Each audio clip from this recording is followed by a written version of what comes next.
There is literally a line that one of the secondary characters says to Matalusa, and the English translation is mines and mining, but what's mine? Yeah. I was like, yo, I love this. The play on words. That's why I didn't know a poet wrote this.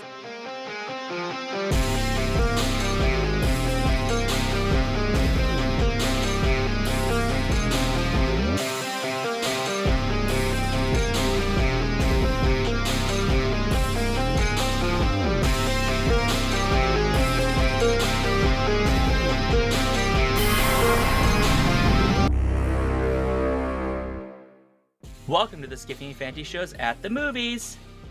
I'm a candle. Chop my neck 1,000,000 times, I still burn bright and stand you. That's a good line. It is. It's from a song that is in the movie, but only the instrumental. Yeah. Well, there is the line about the candle, which is at the very end. Mm-hmm. But it's not in a song, it's spoken to us. Just before you actually hear the instrumental for this song. Precisely. Well, I'm Sean. I'm Brandon. And on today's show, we will be discussing Neptune Frost, a 2021 science fiction romantic musical, co-directed by Saul Williams and Anisi Uzeman, starring Cheryl Lasheja, Elvis Ngobo, and Kaya Free, or Kaya. We learned about this film because of the delightful people who are basically its greatest champions at this point, the folks behind Hugo Book Club. So thanks a lot. You get 9 points for recommending this. Mm-hmm. Thank you so very much for recommending this. Yes. But before we get into the movie, a friendly reminder that we still want to hear from you. Please share your comments with us about this and past episodes at skiffyandfanty.com/listener suggestions. We're still looking to put together a listener mailbag episode with your thoughts, questions, topic suggestions, and more. So get those thoughts in. We really want to hear from you. Please, it would be really rad. Yeah, it'd be cool. And if you are listening now, it's very possible we've already recorded and or released the Arturo Serrano episode of our listener mailbag, because we have at least 2 questions from Arturo. So if he's listening to this moment, it's there. And you get to be as cool as Arturo anytime you want by just asking us a question. Yeah. Literally anything. Yeah, it could be silly. Please. Well, okay, so we got a movie.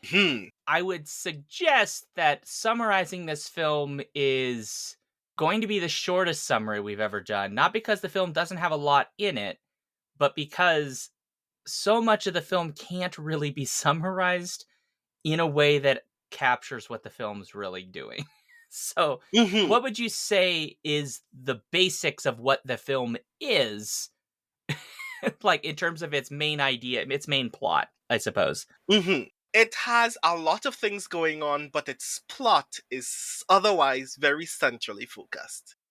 It is the story of Matalusa, a coltan miner in Burundi who has just lost his brother to an attack by their overseer in the coltan mines, and Neptune, who has traveled to what is essentially another dimension in this movie, and met Matalusa in this presumable safe haven for other wayward characters in the struggle over technology, over resources in this world. And they fall in love, and their love starts a revolution, as all loves do.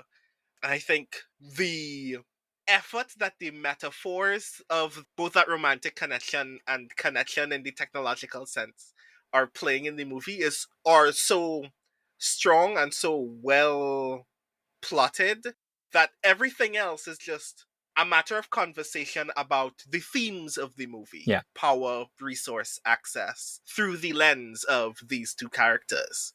Yeah, I think that's a pretty good, accurate description. This would be probably the most anti-capitalist, non-torture film. I emphasize that because earlier today I also recorded a torture cinema movie that was also brutally anti-capitalist, and in a wonderful, different way from this film. This film has a much more globally anti-capitalist in the sense that it's coming from a perspective that is not internal to US politics, but is from an outside source that is being affected by not just the US, but also many Western nations. Because I think one of the interesting things that, you pointed out, right, there's these mines where they work. Well, that is a theme that comes up a lot. right? The fact that everybody's mining all of this stuff that's being made, as they describe in one of the songs, to make technology, and their bodies are basically being put on the line, but they're not being compensated for the worth of their labor. Mm-hmm.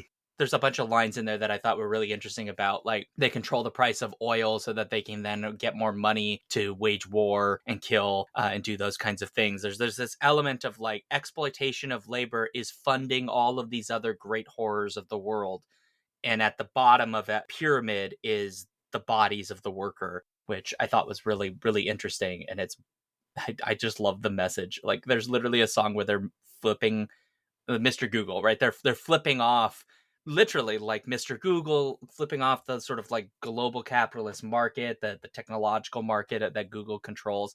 I love that. I thought that was really, Mm-hmm. really politically powerful to see that. When you said that, so this movie, as previously mentioned, is co-directed by and co-written by Saul Williams, who is, among other things, a performance poet by trade.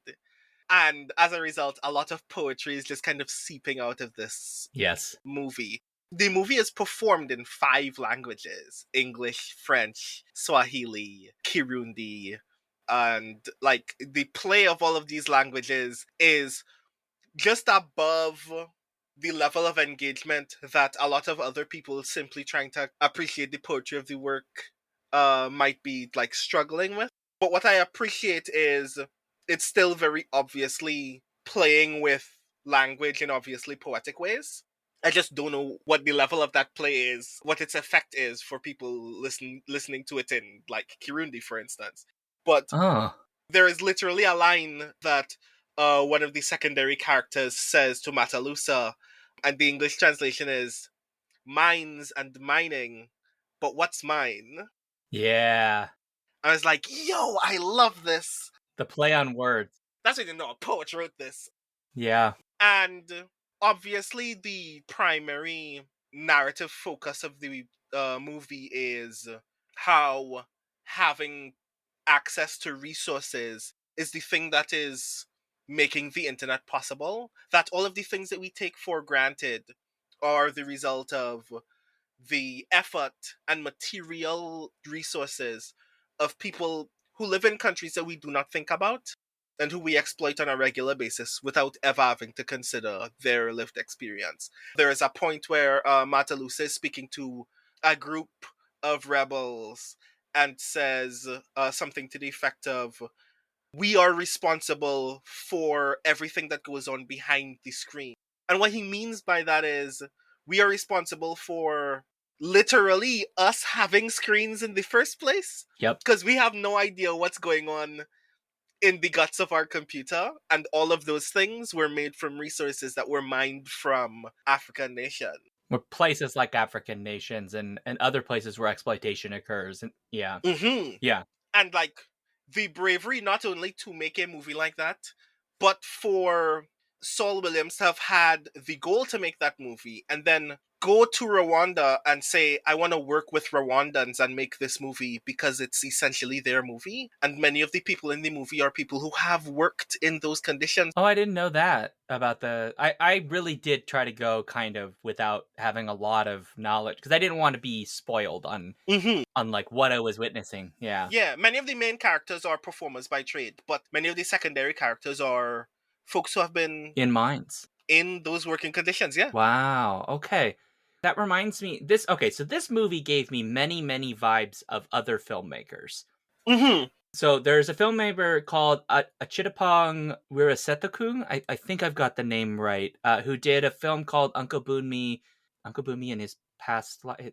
Uncle Boonmi is the beginning of the title. I've gotten the title slightly off, but and he is known in a lot of his films for using non actors in roles. And in this, I'm not suggesting this film is obviously not non-actors entirely, but clearly by what you just said, a portion of the actors were non-actors, right? They are people, everyday people that aren't trained as performers, or at least are not intending to train as performers, which gives this a feeling of rawness in terms of the kinds of performance. Like the performances come in two forms, right? There's dialogue and then there's music and dance.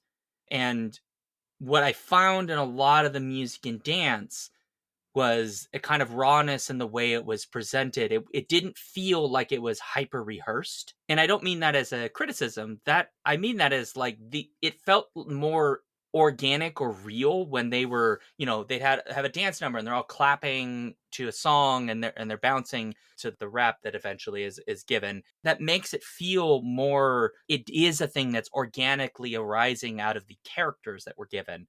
So I got a lot of that from Uncle Bunmi and his many past lives. The title is escaping me exactly. The other vibes I got was Sun Ra with The Space is the Place, Mm-hmm. which I got like immediately. When the second that first song hit, I was like, holy shit.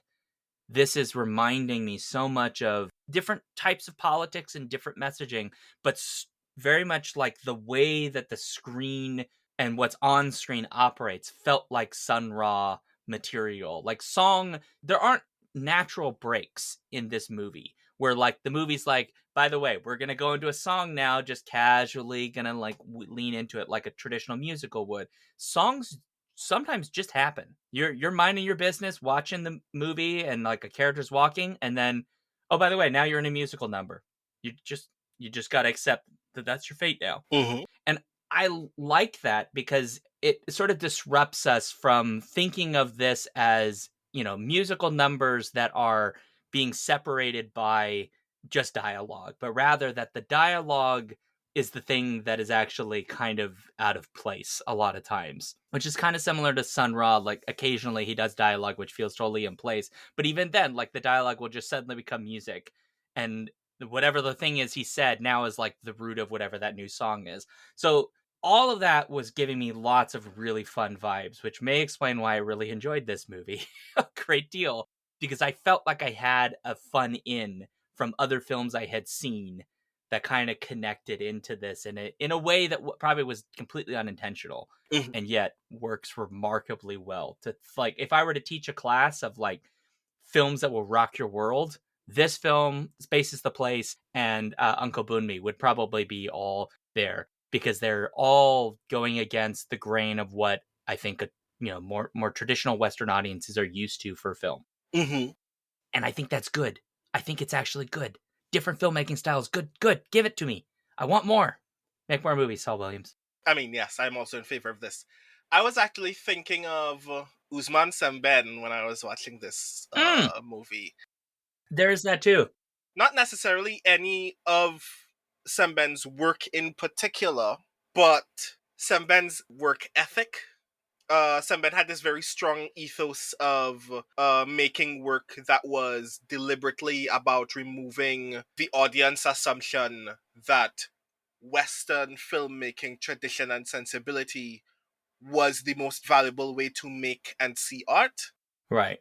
And in a lot of ways, this is just a Rwandan movie. It is just a very clearly African movie. Yeah, and in fact, the one of the lead actresses who plays Memory, Eliane Umahir, apologies for pronunciation, but if someone would like to email and correct me, I will take it.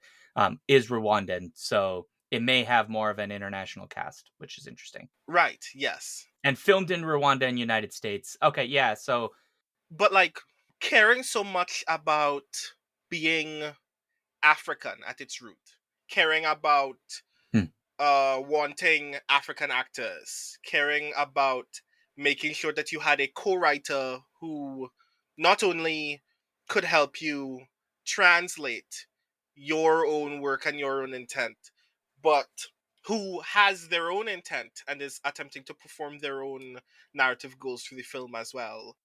Hiring actors who are also themselves rappers or singers or poets and giving them free rein to interpret your own work very deeply is like very, I mean, it's unique because it doesn't happen, because we don't give African filmmakers these kinds of breaks, but it's also revolutionary on its own merit because ultimately you are taking that core narrative and saying the narrative works, I trust all of these people with it, because it's not about whether it's mine. It's not because It's not like Saul Williams is attempting to be an author in this moment. Everybody here is actually a part of this process of telling this story because everybody has a role to play in ensuring that it is translated into this film, not only via language, not only through the camera work and the mise en scène, but just like the work that is necessary to put all of these things together in this place in the first place. Everybody has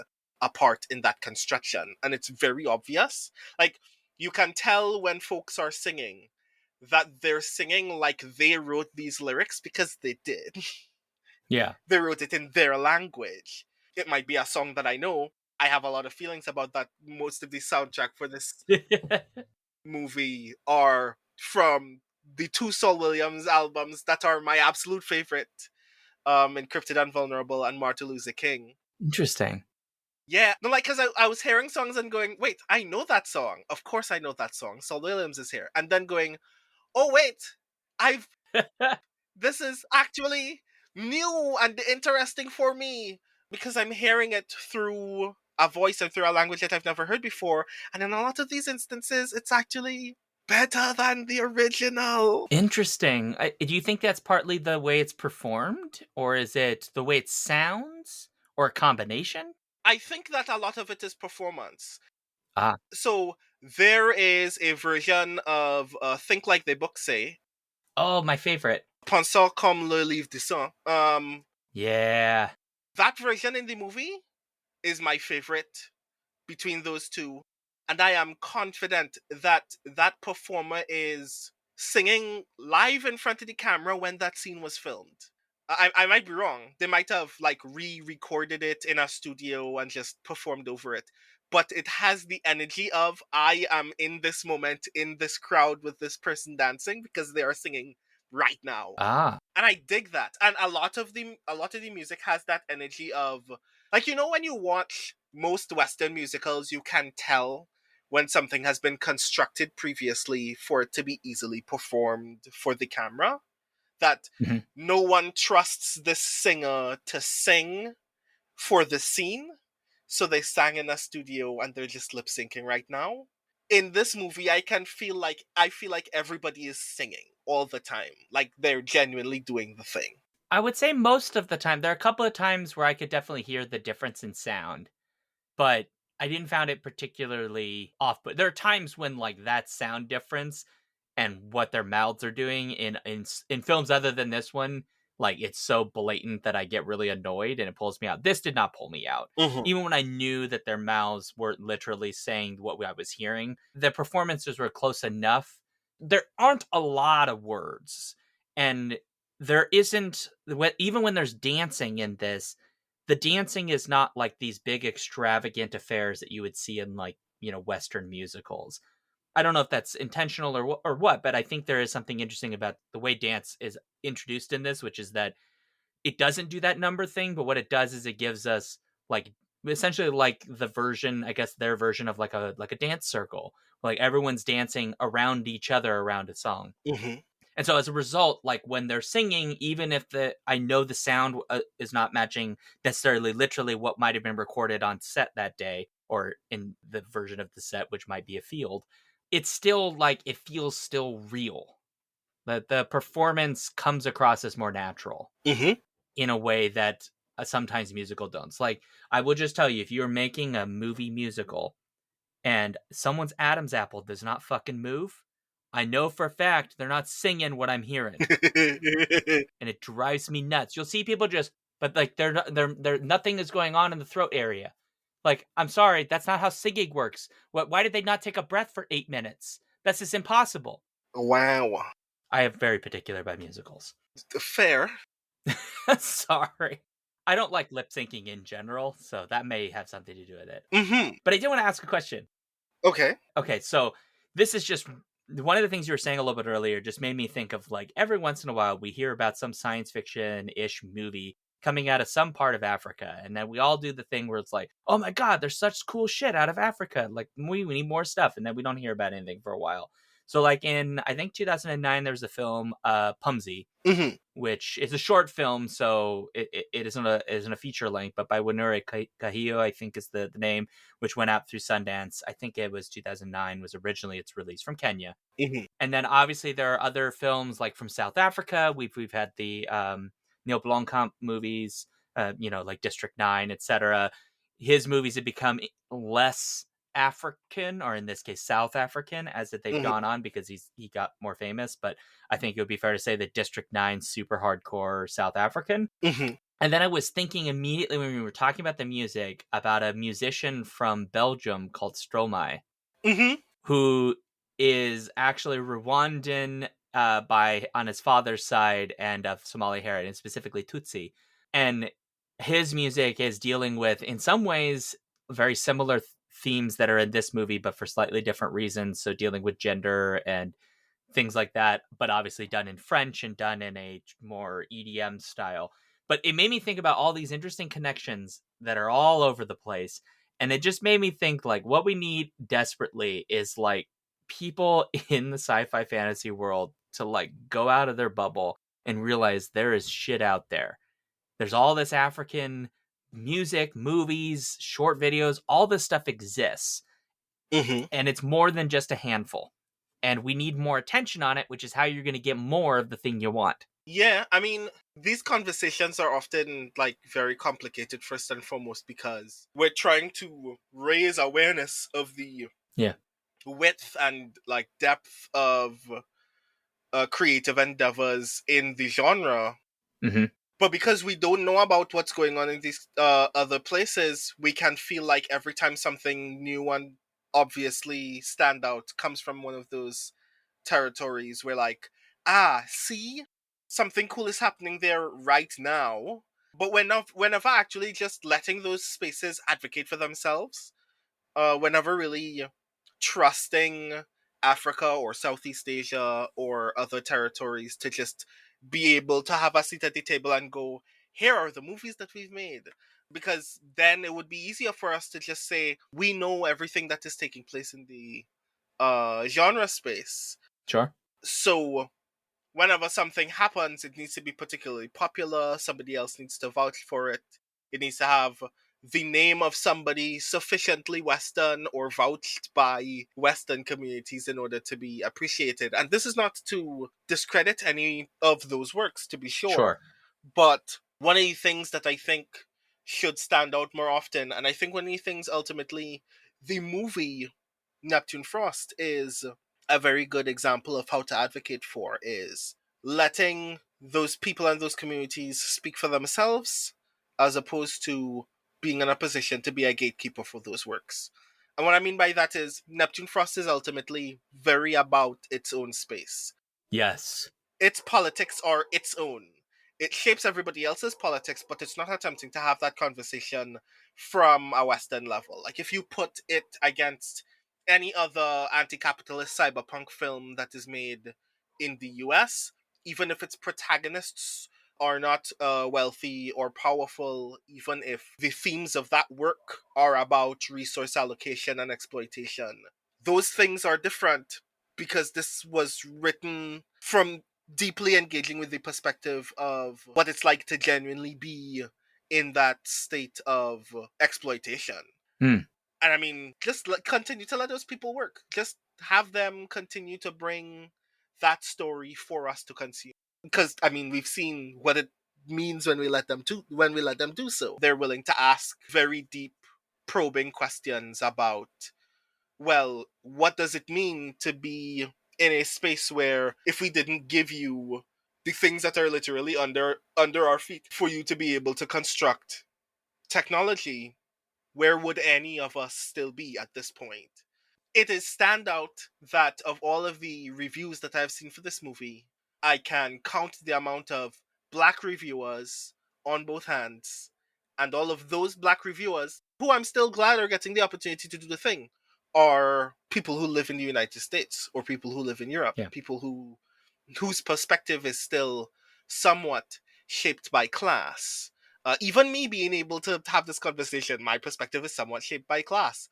And I'm very curious as a result what the state of the conversation would look like if instead we were allowing people from the communities affected by some of these core pressing issues that we have in the genre on a regular basis in this movie, in other movies, other issues, and other kinds of work. If you just let the people who are genuinely affected by those assumptions just speak for themselves and be engaged critically with the work that is having those conversations. I'm glad you've raised reviews because one of the things I wanted to talk about is tied into like everything you were saying. And it just happens that you mentioning reviews gets us there, which is you said basically earlier, like this movie has its own point of view, basically, is what you were saying. And it does. It has a very clear point of view. It is very much a point of view from its part of the world. And one of the things that I saw in a review, which I thought was so interesting, was that like it basically said like this film is like asking you to learn something, but it isn't offering anything for the audience to learn. It's just giving you an ideology, and you just have to like it. There's nothing to it. It's just kind of empty. Is basically what it's saying, and I fundamentally disagree. And I disagree largely because when we talk about films set in the United States that are made in the West, if that film just casually mentions 9/11 and then says absolutely nothing else about it, every American more or less knows exactly what that's referring to, and they can draw huge amounts of inferences from it. Right? They can get a lot of meaning out of it from just a simple mention, right? Or even something as simple as showing the skyline without the twin towers in it, or showing the skyline with the twin towers, because that tells us immediately we are in a pre-2001 world. Mm-hmm. Immediately a Western audience gets that. Probably lots of other non-Western audiences too, just because it's probably on the fucking news everywhere. Right? So the movie doesn't have to explain that. This film is doing the same exact thing, but it's doing it from the perspective of the people that are in this region. Right? So when it's talking about the exploitation of mining, well, that's lived experience. That's people talking about the world in which they live, the place in which they live, the things that their people have faced historically and contemporarily. Right? In the same way that like a 9/11 reference has meaning in the United States historically. So it's not that this film isn't giving us anything to learn. It's that the references, I think, a lot of Western audiences don't understand because they just simply don't want to take 5 minutes to learn what these things are actually referring to because they're references that are particular to those places. So, talking about the mining, there's a whole song in here that talks about basically gender and gay identity, Mm-hmm. which is the book you are they basically live by the book. They live by what's in the book. We're talking about the Bible. Well, frankly, given some of the history of the region, there's a reason for that. There have been upticks in anti-gay laws in some of the nations in that area. Uganda is one of them. Rwanda has had its own issues with beliefs in things that are basically like the metaphor of like the book, the things written down and you just follow it sort of zombie like. Rwanda's had its own issues with these sorts of ideas. So that's very particular. That whole song is about something so particular to that region. And you actually, it is asking you to learn something by taking 10 minutes and going on Google and learning some shit about the places that are being written about. I wish that that was what people took from films like this when they go and they go, I don't understand what this is referring to. And then maybe take 5 minutes to go look.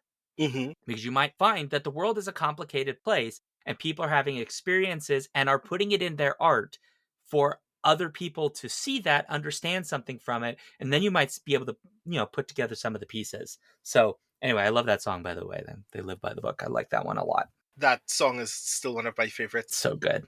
So, to the point of like, I think in general, media literacy fails when we think that a work is supposed to be obvious about something in order to be good. Yeah. Yeah. Sometimes the thing that a work is telling you is that a state exists Yes. and that you're not like everything that's supposed to come after that is supposed to be your work. Maybe the movie is not supposed to tell you this is how anti-capitalist cyberpunk revolution should look in order to actually achieve the goals that we want.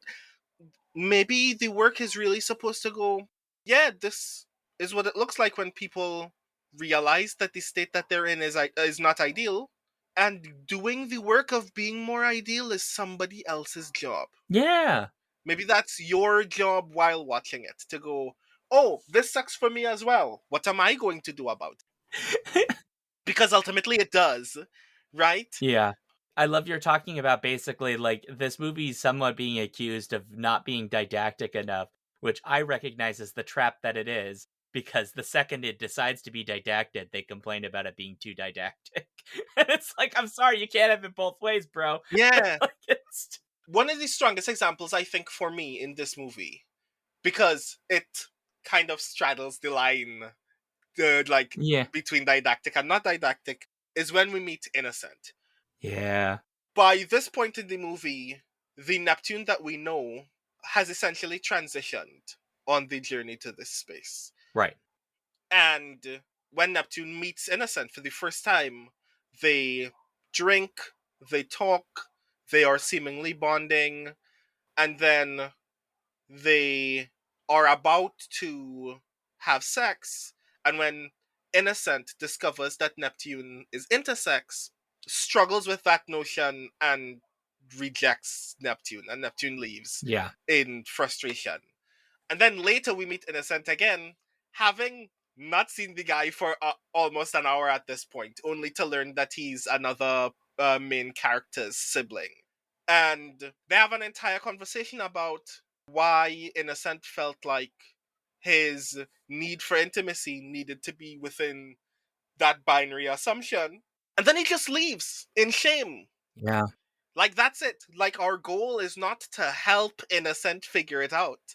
Our goal is to realize that Innocent hasn't figured it out. That's what that's what we were supposed to see in that scene. Yeah. A lot of this movie is not about answering the question of why some of these inequalities and hostile assumptions exist, but to reckon with the fact that they do exist and how they affect marginalized people. Yeah. So when you leave the movie, you go, well, this makes me feel uncomfortable. I feel like I'm complicit in this kind of garbage. What do I do? Yeah.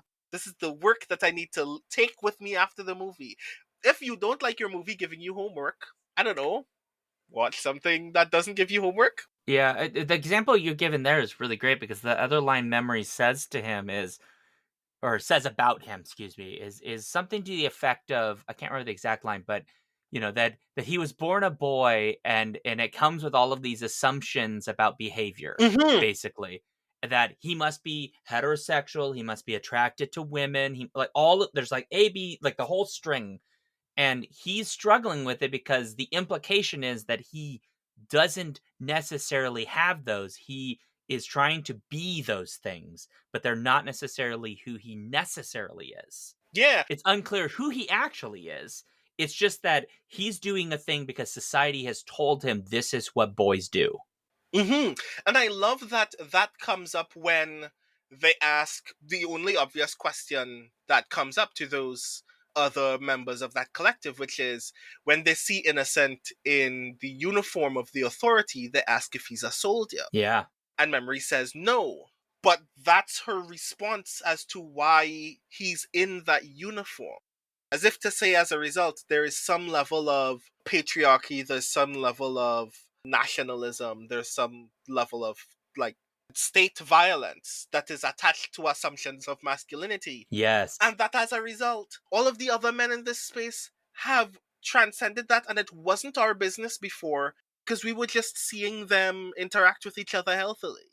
That visual metaphor is actually impeccable to me, and the fact that we don't, like, reckon with the what that says about the binary assumptions of gender that we make in regular interaction until nearly the end of the movie is actually very powerful, because it means that you see that happen in the beginning of the movie and go, oh, I guess Innocent is just a bad guy, and you learn that Innocent is not a bad guy. Yeah. He's struggling like everybody else, and everybody's struggling with the fact that he's struggling because he could not struggle and be here with us, struggling in a different way, but not struggling with this, Yeah.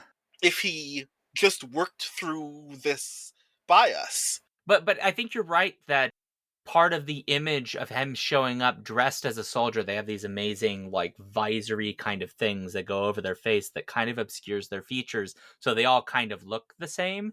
and it's called The Authority, right? Which makes sense. It is meant to be sort of a dystopian, fascistic organization that is, we basically only see authority figures that are men, or at least coded as male, because we don't see any women really. Although it does seem that at one point Neptune semi disguises themselves, kind of, sort of, before the very end. But one of the things I've loved that you'd said there is this idea that the authority is basically associated with a very particular version of masculinity, which I'm certain somebody is going to write a fucking paper on this, because this film makes that blatantly clear that this is one of the core functions of a lot of fascism, which is the idea of true masculine behavior, that men are authority figures, that they must be aggressive and violent, they must be nationalistic, they must do all of this in the service of the state, because despite the images and ideas of individualism that are suggested in fascistic governments, they are fundamentally about creating among the masses followers, and they must follow in ways that use social coercion and force, sometimes quite literally force, in order to maintain that political structure, which the authority does precisely. We see almost only male figures as soldiers for the authority. The authority is violent, first by implication, but at the end of this movie, explicitly so. They basically, I think we're supposed to assume that it's a drone strike that destroys this semi-alternate dimensional hacker space that is pluralistic, right? A room of individuals working together as a collective, having many different ways of being, different identities, different selves. One of them hangs out with a pigeon all the time, which is kind of adorable. I guess it's a dove, but whatever. It's a pretty bird with a lot of pink splotches on it, and it's really adorable. And I hope its name is Frank. But like, that's the image we're given, right? These two spaces: a super authoritarian, hyper masculine space that operates by violent maintenance of heterosexuality, versus this other space that is more fluid, and it's a lot of different individual people living together collectively. And naturally, the response to that is destroy it. And I emphasize that because there is actually a moment when the characters living in this hacker commune actually begin to have a debate among themselves about, why aren't we attacking? We're doing poetry, basically. We're putting poetry out there in these sort of poetic performances and ideas. Why aren't we holding the states hostage? Why are we not exposing corruption? Why are we not attacking nations? Why are we not doing an aggressive form? And the response, I think, is kind of to suggest that that's not the kind of movement we're doing. I think in the US, we might describe it as like a movement of love and acceptance. I don't think that's really what's quite going on here, although that's, I think, implied in the kind of culture. But more of like, we can't just force people to come our way. We have to provide them with the knowledge and the ideas that will help them philosophically reach where we are, Mm-hmm. which is how almost everybody else gets there, right? They don't just arrive there because they're forced into this commune. They arrive there because they believe in their friends, or they remember Techno, who is killed violently by guards, and so they remember the brother, Martin Luther King. All of that stuff. There's just such a contrast between these two different societies that are competing over the minds. And I don't know what you make about the ending, but the ending for me felt like a real kind of a gut punch. Mm-hmm. It does have a hopeful message in it, but maybe I'll let you speak because I've already talked a lot. But it did feel like a gut punch when there was essentially a drone strike that killed them all, except Neptune. One thing that stands out to me about the ending is, in the metaphorical way that a lot of the rest of the movie is, it struck me as incredibly poignant that before this collective is destroyed by a drone strike, they're having internal conflict Yeah, about how to engage. Because let's be real, in the history of access and power in the world, leftist communities are always undone, last by actual physical violence, but first by an inability to reckon with internal conflict.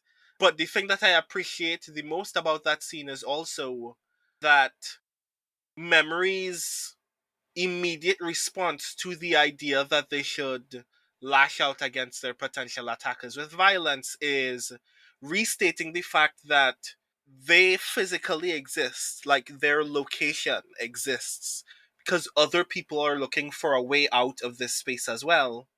And if no one is here to greet them when they come, then they don't get here.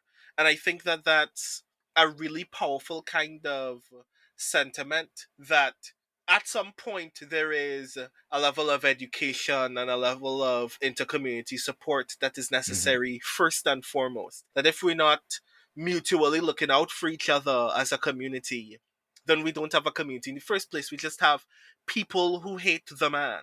Yeah. And that means, first and foremost, we need to make ourselves available for the people who need help. That our work should be about seeking our own safety and survival more so than simply seeking destruction. Because if everybody's seeking destruction, then when someone needs help, no one is here to give it to them. I think that that was radical in its own right. But I also think that it's uniquely telling that that's happening while Neptune is still being intrigued by Innocent's presence. Mhm. And I feel like in there is this kind of like curious metaphor about not only what little resistance is needed to survive in order to continue doing the work, because ultimately it means that Neptune is the final survivor of that strike, but that some part of that work is also reckoning with assessing whether the people who have done us harm can be rehabilitated. I mean, this is me stretching that scene in my brain, but Neptune didn't have to look for Innocent. I interpreted that scene a great deal as Neptune being obviously hurt and confused that Innocent had re entered her space in the first place, but curious what his intent was as a result. Yeah. We don't know if at the end of the day, he was in some way personally responsible for that strike. In my interpretation, I actually highly doubt it. But Neptune was still willing, at least trepidatiously, Yeah. to assess whether he was still a threat and let him go as a result. That wow. Yeah, I want to believe Ooh. that in my heart of hearts, there is some deeper silent metaphor there for how we engage with the internal conflict of whether someone is a source of harm in your community, how we reckon with potential rehabilitation, whether it should be the harmed's job to do so, and whether that person is actually capable of that growth, and how that growth happens. And all of that is happening in the bubble of that conversation can have answers that are good and true and just, and something could still happen to the community that fractures it. This is really depressing me now. But again, the movie is not about like saying that this end result is the only definite end result. It's about going, well, these things happen. What are you going to do in the real world now that you've taken that thing? Now that you've noted that these are the stakes, what are you going to do about it? Well, I really want to believe that this movie is about telling us, well, this is what such a community, such a goal can look like. Do you know what it looks like at the end? We don't, because this one no longer exists. What are you going to make yours look like?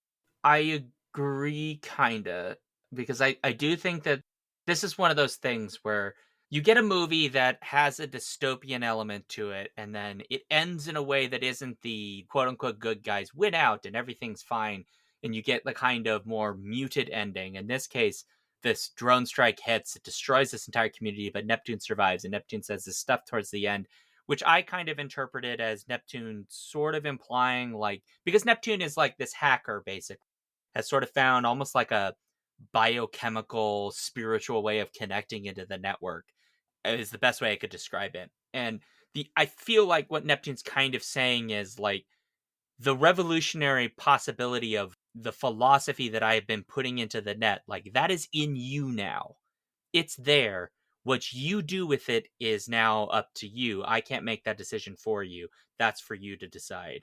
It's sort of said to us somewhat. I mean, this is how I'm interpreting it. I don't know if that's true, but like that's how I kind of came across. Mhm. But Brandon, you're just breaking my heart right now because if we take the authority in this for the kind of system it is a system that is financially benefiting from the exploitation of labor Hmm. by keeping them down with violence, literally, right? The Matalusa's brother, Techno, is basically murdered. He's murdered in a mine. He's just beaten to death. Not graphically, by the way, but yeah. Hmm. So if we're to take that as that is the authorities willing to kill people in order to maintain social control for its own benefit, for using violence, not only literal state violence against the worker, but also manipulating mentally young boys to grow up to become violent to maintain their sort of standard heterosexuality, which I think is what the film is making very clear. Then part of the end of this is that the community we're presented, which is a pluralistic space of individuals working in collective towards mutual goals. They don't always agree. They come from a variety of different walks of life and different perspectives, and they have different presentations, and they all dress somewhat a little bit differently. They have different garb. Some people have like really cool like techno stuff like hanging out their heads and all these kinds of amusing things. That this space is a space where people are working towards collective growth. It's, I don't know, African Star Trek, I suppose you could say. The idea like we're all working together towards a goal that we share, but it's not about anyone getting up on anybody else.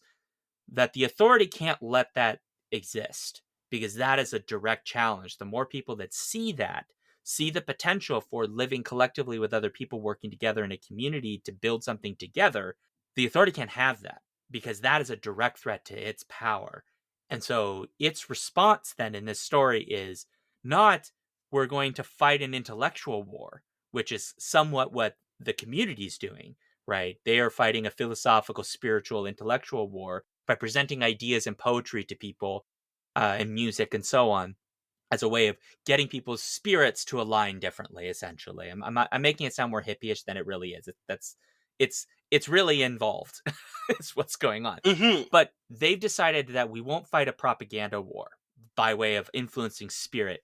We'll just destroy it entirely, kill it all, excise it like a tumor and just blow the whole thing up. Hmm. And that is a really terrifying idea to imagine as something that could happen in a real world, that you could put together a community that is challenging all these systems of capital and power. And that system's response would not be, we'll just make you look like lunatics on TikTok or whatever. No, they will drone strike the shit out of you and kill you all, which, to be fair, is a thing that happens. Imagine. Well, I want to say this community does not, as far as I know, really exist, but it would be fucking rad. I'll tell you what. It's a cool community. But like that's a horrifying idea. It's not just that like this isn't a traditional like revolution, right, where it's armed revolution. They're not armed. Hmm. Not really. I'm trying to imagine like a real world analog would be like imagining TikTokers making music together and encouraging lots of people to be kinder to each other and like, you know, the alt right going in and just like murdering them all. It's just that's the kind of energy that it's just not all it's not the alt right in this case, but that's the energy of that level of violence. Like we're willing Hmm. to destroy anything that might give the impression of an alternate way of living that may be kinder, more poetic and musical and thoughtful and more about our feeling and mutual gain and yeah, it's just it's dark. Sorry, Brandon. At the risk of souring your evening, No, don't do it more. I would go so far as to say that the limit of your imagination in this case is assuming a named, visible, tangible community of revolutionaries is being destroyed by a named, visible, tangible enemy community, as opposed to a group of people who have raised their own consciousness, has gathered together in their own way, and is met by violence, which happens all the time. Yeah, it does. It's the war on drugs. It's the definition of the word banana republic. This kind of violence is happening all the time. This kind of violence has been happening I know. before TVs had color. I know. This movie is just showing us what it looks like and what it would look like when the struggle is technological and when the consciousness raising is reckoning with how access and resources create the technological revolution and how controlling those resources has the potential to shift the balance of power. I think this is You're right. simultaneously timely and very deeply historical in its own way. It's just, oh, I'm so bummed out. I'm just like really bummed out. Like this movie, I really like this movie, so I don't want to say like the movie is bad or anything. That's not what I'm getting at. It's just that to see it so presented the way that this film does, I don't know how you come out of this movie and just think like, oh, it didn't have a point to make, and it's like, no, its point was fucking clear. And it's a point that I mean, you're right. It is a thing that's happened throughout history. This is a thing that happens. For fuck's sake, you can think of the United States attacks on efforts to desegregate the South. Literally, church communities, just like black people hanging out in a fucking church, just doing a church thing and like singing songs and having a good old time, being beset upon by racist white people wanting to burn their churches down and lynch them. Like this has happened over and over throughout history, and it's this film, like the notion that this film doesn't have a point to make is just so absurd. That point is just super uncomfortable if you think about it. And we're seeing this now already. Like we've seen attacks on church. I can speak only to the U.S. context. I'm sorry, I don't know enough about contemporary Rwanda to know to do anything with that. But like looking at like examples of attacks on black churches already that have happened in the United States, like in the last year, looking at these communities that exist that are just trying to offer a different way of living that is frankly kinder, more expressive, different, and are being met with not with just, oh, that's a thing that exists over there, cool beans. I'll just go to my picnic and eat my sandwich by myself. Like, that's not the response. It's, violence trying to get rid of it. And it's frustrating because, like, you can just see, like, this film is so much interested in how much capital has decimated lives, the degree to it, like the discussion of the mines in here, but like even there's entire song sequences of them talking about just how much technology and the systems of capital have affected every layer of life for, in this case, these people in a way that has made life harder, more difficult, more dangerous, solely so someone can make some money and buy a fucking super yacht that they barely use and don't need. The whole concept is bananas. Yeah, And this film makes it so blatant. And it's not like it's trying to be didactic. We just talked earlier, like it got accused for not being didactic enough, apparently. It's just that, like, from a certain perspective, like these things become world totalizing in a way that like I don't feel. I mean, I feel capital, but I don't feel it in the same way that the characters described in this film feel it versus how others, because I'm at a different space. mhm. And I'm so grateful that the film exists to say these things because it needs to be said. It just I don't know, I'm like rambling, Brandon, and like I'm having a lot of feels at the moment. Same. Yeah, you've like destroyed my inside heart a little bit here. I've destroyed it. Not destroyed it. I'm sorry. You gently poked it with a large hot poker. It's not my fault, it's the world's fault. Take it up with the world. I know, I know. Just anyway, I'm having a lot of feels, Brandon. I mean, same. Yeah. Here's what I will say, because we do need to wrap up very quickly. No, let's never wrap up. Let's just sit with our feelings for like out. No, I'm just kidding. I would like that very much. This movie deserves it.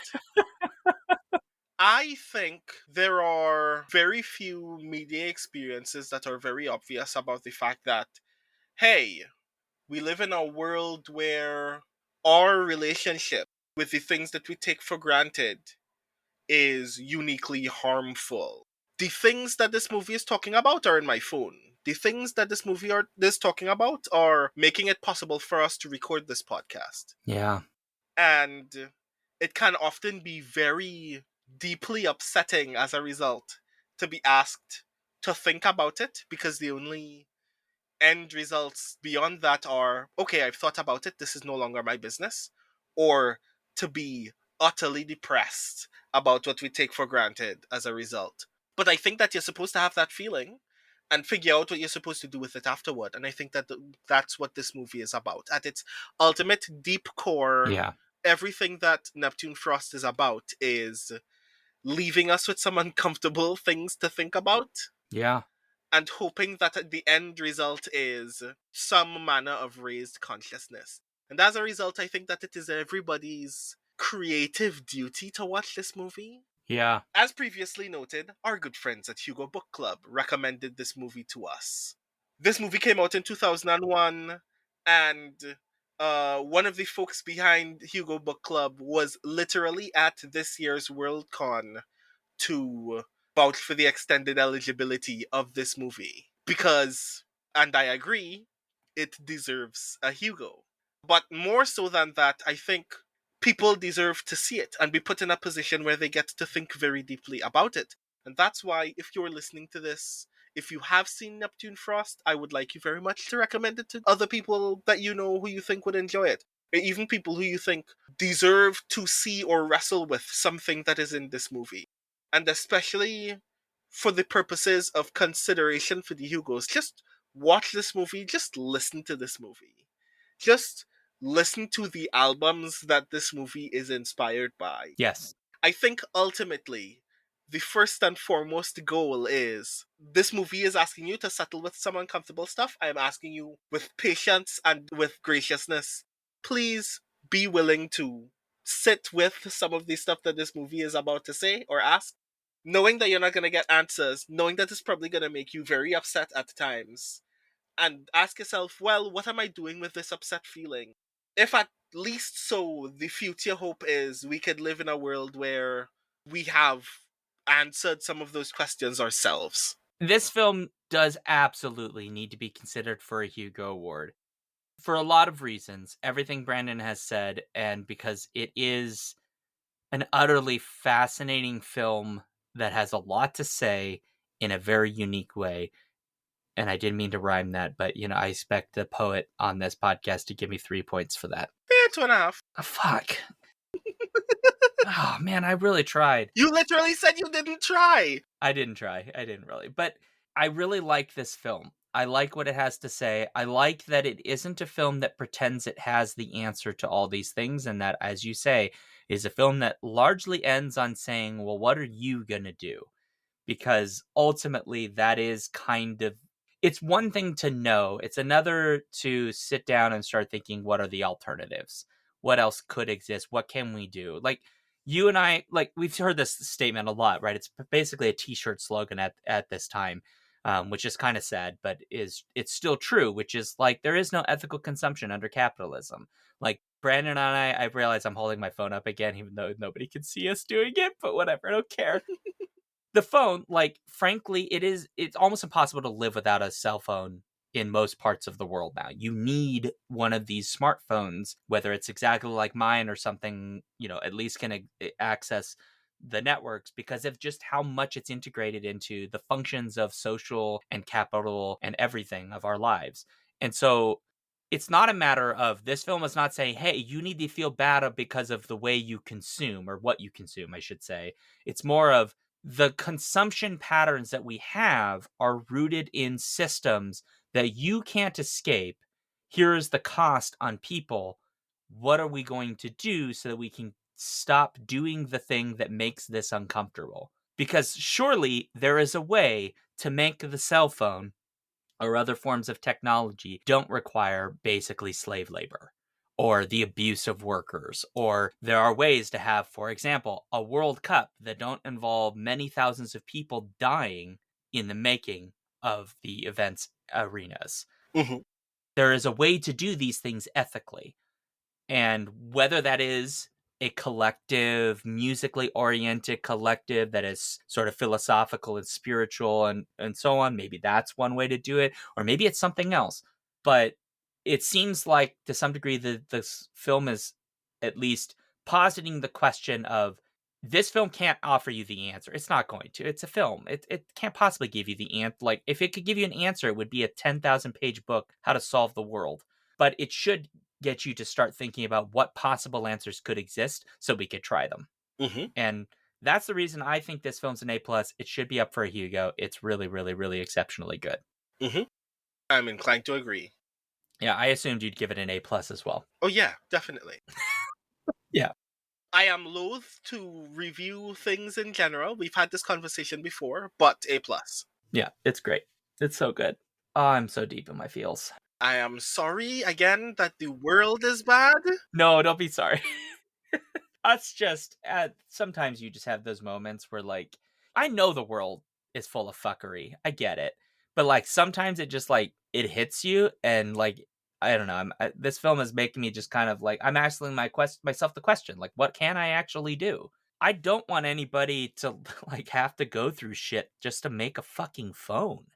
I'll pay $100 extra for the fucking phone or however much is a fair amount, like for them to make the phone in a way that doesn't involve exploitation. Just fucking charge me more.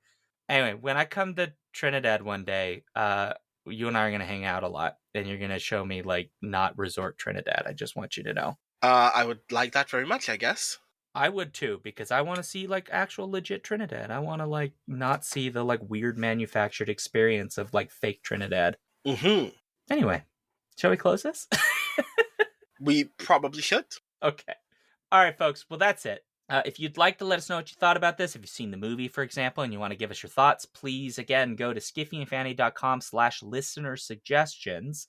That's the way you can send us comments and feedback and questions and other topics. Maybe there's another film you think deserves a Hugo nomination that you desperately think we should watch. As always, you can find us on a lot of social media platforms. I know social media is falling apart and it'll all collapse tomorrow, and we'll all basically be back on Usenet and blogs.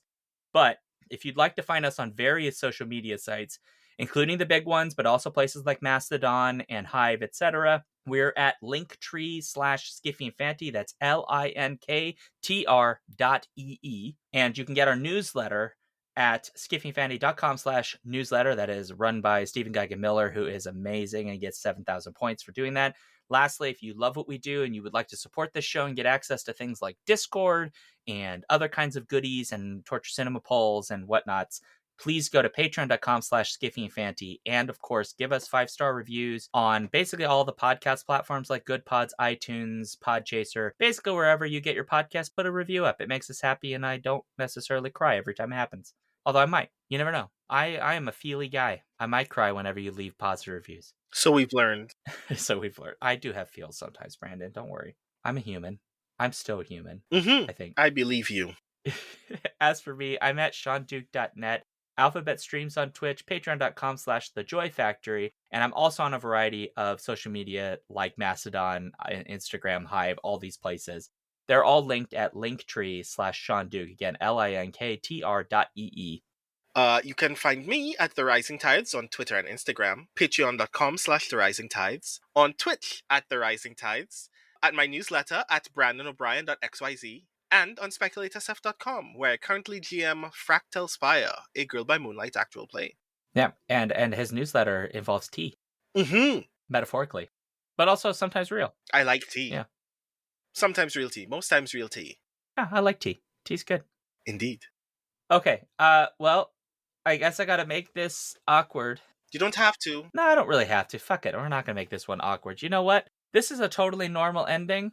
There's nothing awkward about it. Brandon and I are done. We're done with this podcast. We've done this episode. We're good.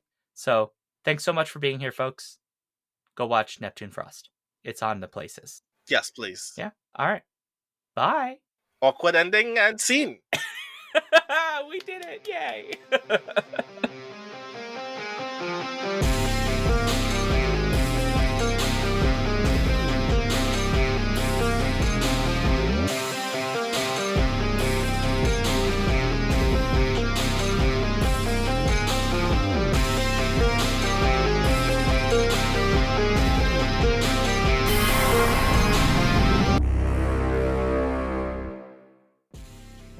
If you want to support this show, you can go to patreon.com/skiffyandfanty or skiffyandfanty.com, our website, where you can get access to all of our fancy things. Our music comes from Holy Mole. You can support him and his work at patreon.com/holymole. Thank you for listening.